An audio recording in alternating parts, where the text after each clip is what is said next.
Live from the National News Studio, Sri Lanka.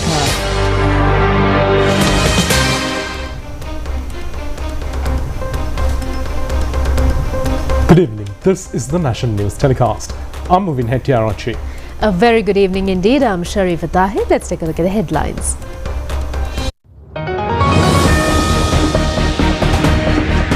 Cabinet approval to recruit 8,500 for government service. 4 new high courts to be established soon. The National Mental Health Institute emphasizes the need to curb narcotics, saving the young generation. Minister Vijitha Herath requests everyone to help the mega operation commencing on the 30th of the month to curb drugs and the underworld. Lanka Sathasa starts purchasing big onions. Cyclone Montha to hit the coastal area of the Andhra Pradesh in India tonight. Runners-up of the South Asians Athletic Championship arrive in the island.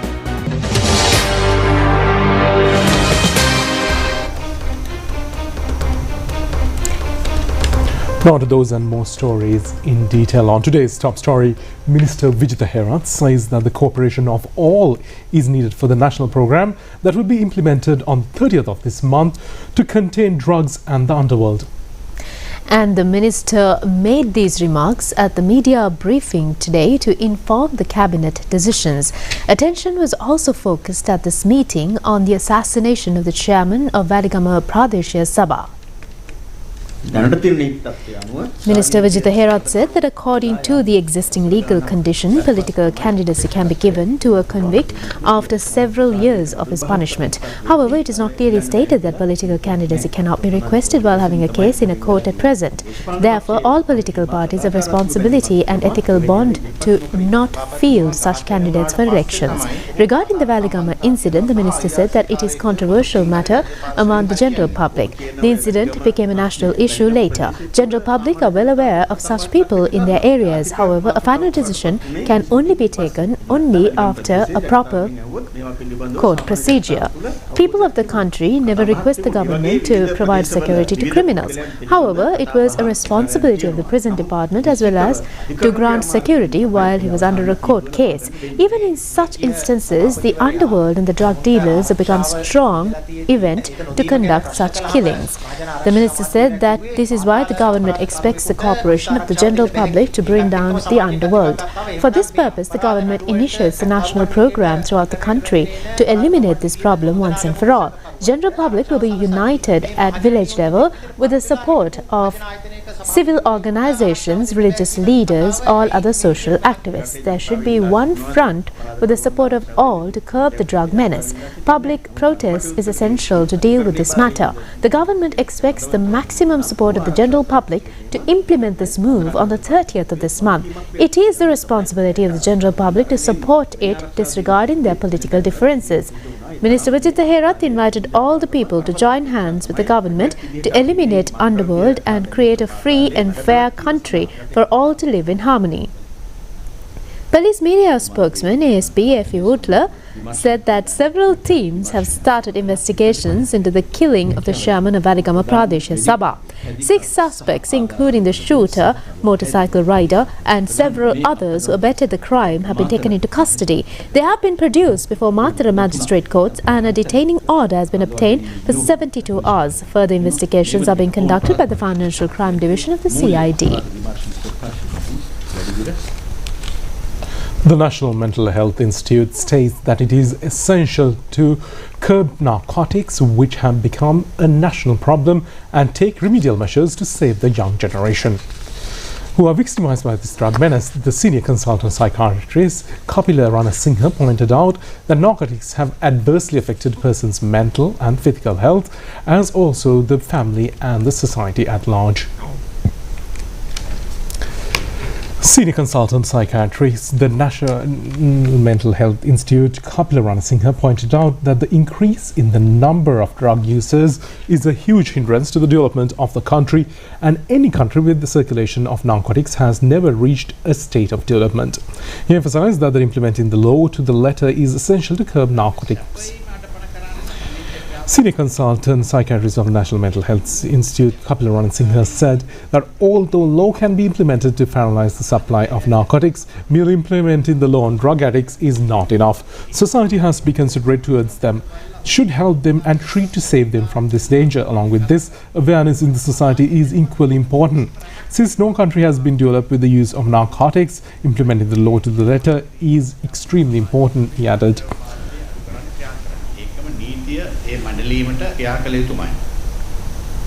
The national program to contain drugs and the organised crime network is to be commenced on the 30th of this month. Mahasangha, along with all other concerned sectors, emphasise that everyone should assist in this effort. Lanka's Satosa has started purchasing local big onion harvests from the farmers under the government's program to directly connect them with the market. A media briefing in this connection was held at the Ministry of Trade today. Chairman of the Lanka Satosa, Dr. Samita Pereira, said that Satosa has purchased potatoes from the Bogakumura Centre, 14,000 kilograms of big onion from Dambulla, 13,000 kilograms of red onions from Jaffna, and 31,000 kilograms of potatoes from the Kapitipola Centre and 8,000 kilograms from Nuwarelia. Another 26,000 kilograms of big onions from the Tambategama area, and Satosa cannot purchase substandard harvest. Since Satosa is a state enterprise, it cannot purchase items from the Peta market. He said that their aim is to connect the farmers directly with market opportunities. The necessity to establish several new high courts to implement the activities entrusted to the Ministry of Justice and National Integration as per the Anti-Corruption National Active Plan has been identified. Accordingly, Cabinet has approved the establishment of 4 new high courts without delay. The Cabinet approved after Minister Chandana Beratne enlightened the Cabinet that steps will be taken by his ministry to hand over several buildings under the Ministry of Public Administration, Local Government and Provincial Councils to the Ministries of Justice and National Integration. Minister Vijitha Herat said that the Ministry of Public Administration, Provincial Councils and Local Government is expected to hand over 4 government-owned buildings to the Ministry of Justice for immediate use as High Court premises. The buildings identified for conversion are located at number B88 Gregory Road, Colombo 7, number C76 Bauddha Lokamavata, Colombo 7, number B108 Vijayarama Road, Colombo 7 and number B12 Sammore Crescent, Colombo 7. The Ministry of Justice and National Integration has been tasked with executing the activities under the plan, which includes expanding judicial capacity to expedite corruption-related cases, he added. The Cabinet also approved the implementation of recommendations of the committee appointed for the purpose of reviewing government service recruitment and staff management. Accordingly, the committee has recommended the recruitments to fill 8,547 vacancies in 22 institutions, including ministries, provincial councils and commissions. Prime Minister Dr. Harinyamal Surya presented the concerned proposal to the Cabinet. The Cabinet has taken a decision to implement a proper and intensified program by ministries and institutions concerning employing of buildings and constructions for constructive purposes, which are underused or partly completed, belonging to various institutions of the government. The decision has been taken by the Treasury. The decision is based on a report including the present physical condition of 2,972 such buildings. The information in this regard has been gathered at the Divisional Secretariat Division level with the assistance of the Ministry of Public Administration, Local Government and Provincial Councils. The report has been presented by President Anurakumar Dissanayake in his capacity as the Minister of Finance, Planning and Economic Development, which was approved by the Cabinet. The implementation of projects in the Eastern Province under multi-dimensional main assistance from India has also been approved by the Cabinet of Ministers. The Government of India has agreed to provide a grant of 2,371.83 million Sri Lankan rupees to implement 33 projects which will fulfill the developmental requirements of the province. The proposal was presented to the Cabinet by Minister Chandana Beratne. Motor Vehicle Drugs Directive dated 4th September 2025 has been announced by an extraordinary Gazette notification. This Gazette notification has been issued under the provisions of the Motor Traffic Act, including provisions enabling to inspect drivers, driving under the influence of narcotics. The proposal was presented by the Acting Minister of Transport, Highways and Urban Development, to which the Cabinet accorded its green light. The Cabinet approval has also been granted to forward the ordinances of the Motor Traffic Act, making compulsory to wear seat belts by passengers travelling in vehicles on the expressways for the approval in the Parliament. The proposal was presented by Minister Prasanna Gunasena. In the meantime, the Colombo High Court today ordered to summon the case filed by the Bribery Commission against former Minister Keheliya Ramukwala and two others on the 9th of December for hearing further evidence. The three defendants, including Keheliya Ramukwala, who have been released on bail, appeared before courts today. This case has been filed during the good governance regime under the charge of committing offence corruption by making a loss to the government through purchase of 600 GI pipes, spending a sum of 990,000 rupees belonged to the Sri Lanka Rupavahini Corporation for political activities during the 2015 presidential election period. The Supreme Court today fixed the date on the 20th of January next year to summon the appeal submitted by the former ministers Mahindananda Alutkamage and Nalin Fernando, who have been sentenced prison terms under a corruption charge. The relevant petitions were summoned today before the three-member panel of Supreme Court judges.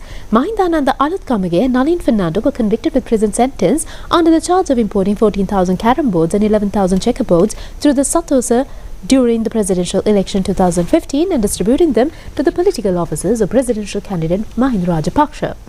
Through this action, the convicts had caused a loss of over 53 million rupees to the government.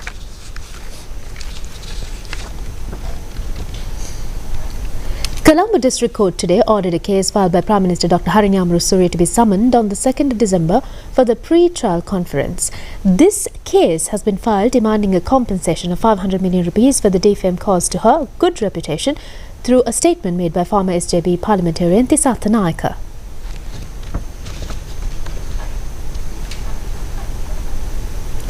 Colombo High Court today ordered a case filed against former Chief Minister of North Central Province S.M. Ranjit by the Bribery Commission to be summoned on the 28th of next month.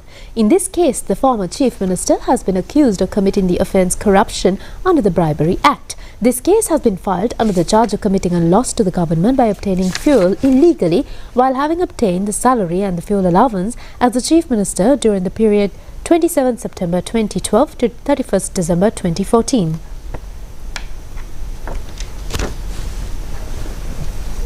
Three suspects of the killing of chairman of Valigama Pradeshiya Sabha Lasantha Wickramasekara, who were detained for a period of 48 hours for questioning, were produced before the Mathura Magistrates Court today.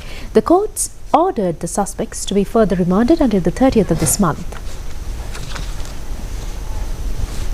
The Met Department says that heavy winds ranging from 50 to 60 kilometers per hour may be experienced in the western, Sabaragamuwa, southern, north central and northwestern provinces from time to time due to the Mantha cyclonic storm which is prevailing at the Bay of Bengal Sea area northeastward to Sri Lanka. Winds may occur in the Trincomalee and Batticaloa air districts as well. The sea areas from Kankasunthare to Trincomalee coastal belt via Batticaloa can be rough with heavy winds. The Met Department informs to prevent the fishing and naval activities in the controversial sea areas. Director forecast of the Met Department, Meryl Mendes, said that the risk warning issued to naval and fishing communities will be effective for the next coming 24 hours. Naval personnel are advised not to engage in naval activities in shallow and deep seas northwards to the island. The multi-day fishing vessels are advised not to enter the Bay of Bengal Sea areas. Several rounds of showers may occur in western, Sabaragamuwa, northwestern and central provinces. Presidential Media Awards Ceremony 2025 is scheduled to be held on the 11th of November. A media briefing in this connection was held at the Ministry of Health and Mass Media today under the patronage of Deputy Minister Dr. Kaushalya Aryaratna. The aim of this ceremony to commend and assess the quality contribution made by the journalists to establish a trustworthy media system in the innovative society. The President's Media Awards ceremony will be held this year for the second occasion. 56 awards are to be conferred to the leading journalists under 6 categories. Deputy Minister Kaushalya Aryaratne said that this has been initiated as a result of a request made by journalists. The government does not mediate in whatsoever manner. The Judge Board has convened under the patronage of Professor Praneeth Abesundara to prepare required criteria. The Media Ministry only provide facilities but not any mediation. The awarding ceremony will be held on the 11th under the patronage of Prime Minister.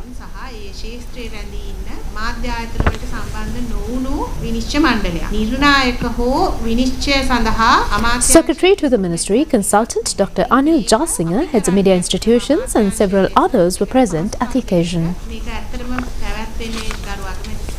Recognizing the invaluable contributions towards reliable media.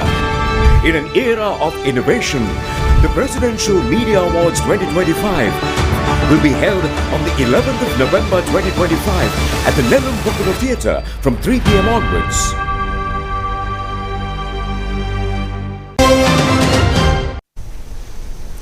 The government of Sri Lanka has issued a new gazetted notification revising the procedures for excise and payments of fee collections related to alcohol production. The notification issued by President Andra Kumari Dissanayake comes into effect from today. Under the revised regulations, all licensed alcohol manufacturers are now required to settle their excise tax duties on or before the stipulated deadline in accordance with the Section 22 of the Excise Ordinance. Failure to do so within 30 days of the due days will result in the suspension of bottling licenses. Furthermore, if the outstanding tax or fees remain unpaid for more than 90 days, all licenses held by the defaulter will be suspended. This marks a significant tightening of the enforcement, as previous suspension period for non-compliance was 6 months, which has now been reduced to 3 months. The 5th stage of Healthy Food, Happy Life program was implemented today, centering Jinaraja National School, Gampala. The 5th stage of Healthy Food, Happy Life program, implemented by the national television, paying attention to the future nutrition and healthy life of children who will be taking over the future of the country, was successfully completed at the Jinaraja National School, Gampala today. More than 600 children joined the program. Apart from this program, the modified canteen of the school was also handed over to the students. The 6th stage will be started at the Poramadula National School.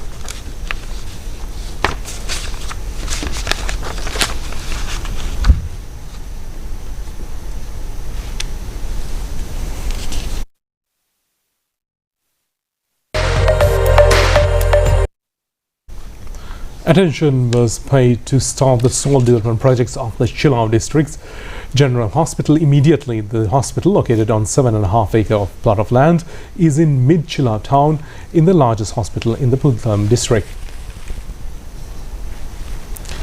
A discussion to restart the development of projects of the hospital was held by the Deputy Ministers and the Minister of the Health and Mass Media, Dr. Nalinda Jayasinghe.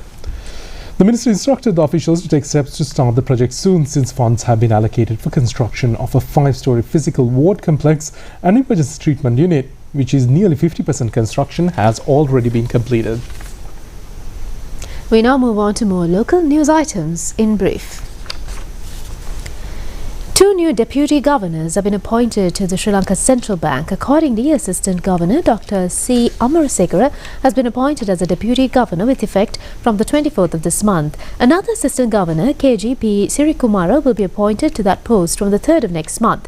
The Ministry of Finance has made these appointments under the provisions of Sri Lanka Central Bank Act No. 16 of 2023 and on the recommendations of the Central Bank Governing Board. Newly appointed representatives to the World Food Programme in the island, Philip Ward and Deputy Director of the WFP, Robert Oliver, met Prime Minister's Secretary Pradeep Saptantri yesterday at the Prime Minister's office. They focused attention on the strategic plan of the World Food Programme from the period 2023 to 2027 and its future endeavours.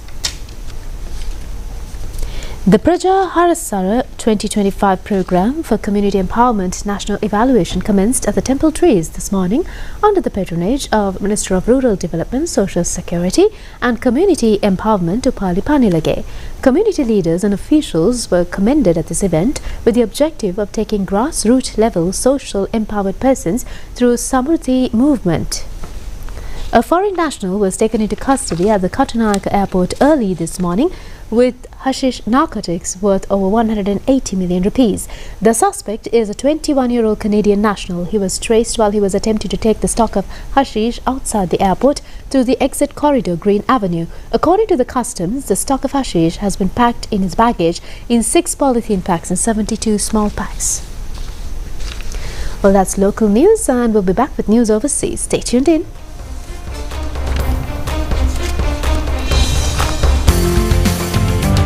Prima Stella.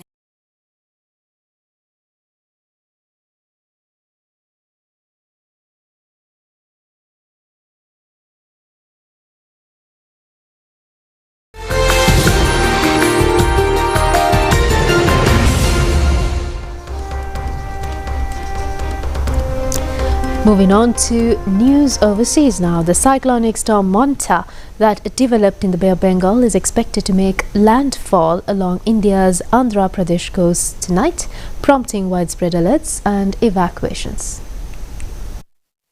The India Meteorological Department says Cyclone Monta is likely to cross the coast between Kanikada and Matlipatnam in Andhra Pradesh tonight. The system is expected to intensify further before landfall, bringing the wind speeds between 90 and 110 kilometers per hour along the coast. Heavy rainfall has already been reported across 8 districts in neighbouring state Odisha, while several flights have been cancelled due to adverse weather. India's weather office has issued red alerts for 19 districts, and authorities have evacuated residents from low-lying landslide-prone areas. And authorities have evacuated residents from low-lying and landslide-prone areas in Odisha. In Andhra Pradesh, nearly 10,000 people have been moved to relief camps, with more than 6,000 fire and rescue personnel deployed for emergency operations. Officials at Visakhapatnam Airport have also suspended all flights until the conditions improve. Authorities urge the public to remain alert as Cyclone Monta approaches the Indian coast tonight. In the meantime, a sea of red has swept across Australia's Christmas Island as millions of red crabs make their stunning annual migration from the rainforest to the sea. Over 100 million red crabs are on the move, painting the island scarlet as they march from inland forest to the coast. The migration, triggered by the first heavy rains of the wet season, has led to widespread road closures and special safety measures, including crab bridges and tunnels to help the crustaceans cross highways unharmed. Footage from Thursday shows roads and fields blanketed in red as the 10-legged travelers head towards the shoreline.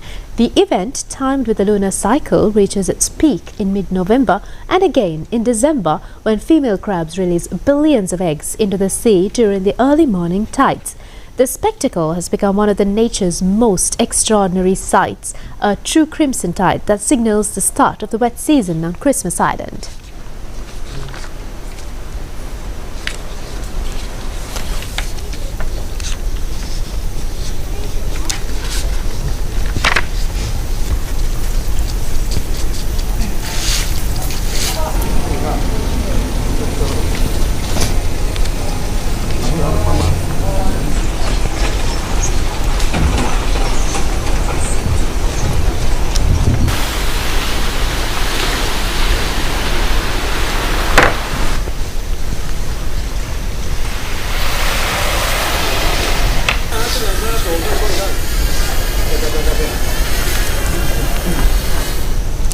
US President Donald Trump lavished praise on Japan's first female leader, Sanae Takaichi, in Tokyo today.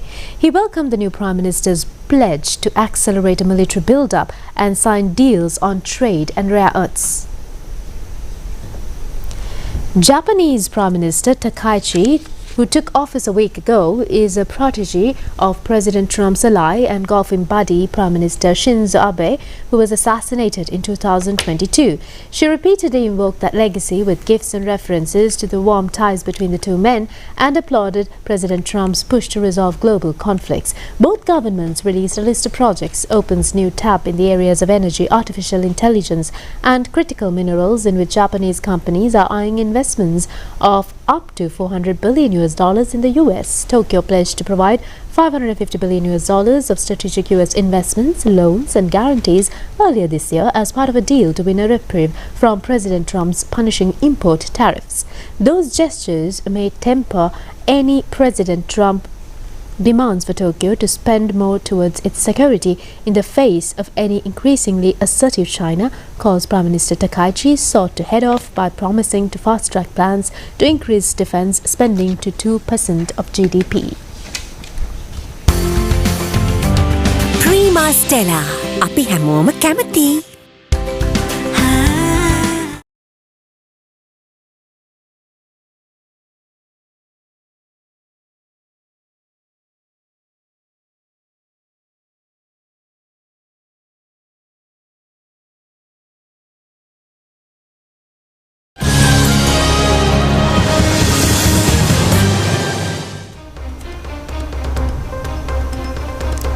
Moving on to sports news, Sri Lankan athletes who excelled at the South Asian Athletics Championship arrived in the island today in the early morning hours.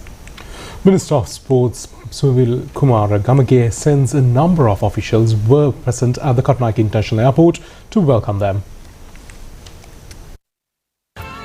The championship was held in Ranchi, India for 3 days. Sri Lanka won a total number of 40 medals, which included 16 golds, 14 silvers and 10 bronze medals. Sri Lanka also became the runners-up at the championship. In a special feature, Safia Yamik was able to win 3 gold medals. She also became the fastest sprinter in South Asia, winning the gold medals in 100 meters, 200 meters and 4x100 meter events.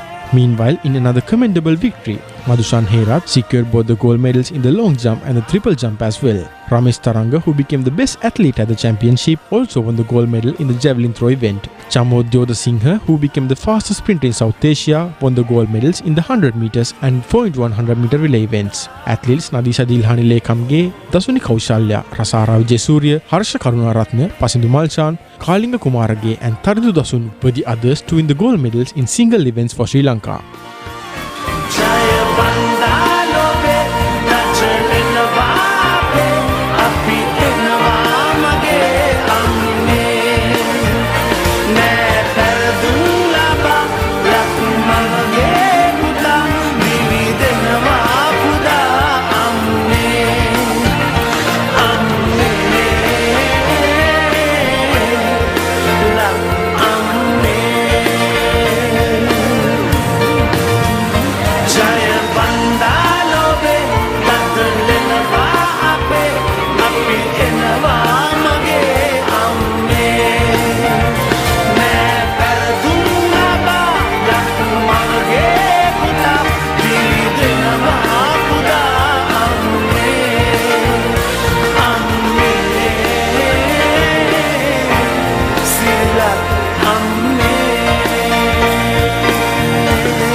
With those brilliant efforts of the Sri Lankan athletes, we are ending tonight's news telecast. Thank you and good night. Good night.